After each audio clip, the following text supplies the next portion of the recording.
deseable, por supuesto, en ninguna circunstancia, la violencia, los actos de violencia, y estos que se dan, pues lamentablemente están ahí en el proceso. Esperemos que esto no empañe. Hace ruido, ¿no? Hace ruido. Porque justamente un día antes de la elección y pues dañar pues a uno de los colaboradores importantes del comité estatal del PRI. Sí.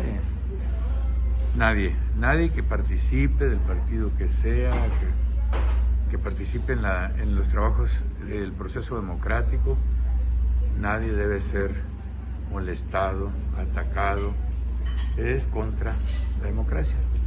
Entonces es reprobable. El día de hoy piden, pues condenan los dirigentes de ese partido, condenan este acto y sí, piden la liberación de... Es reprobable. Nosotros también pedimos la liberación de cualquier persona que le atenten contra su libertad. Y no es particularmente aquí en Sinaloa, candidato, ya ve como lo que ha ocurrido en todo el país, incluso sí, a unas horas de ya iniciar el proceso, pues también se reportan también asesinatos de otros candidatos, ¿no? Sí, incluso aquí es lo menos. Mínimo aquí se ha sentido un poco más tranquilo, ¿no? Sí, pues ese hecho de ayer aquí en Guasave fue de alto impacto.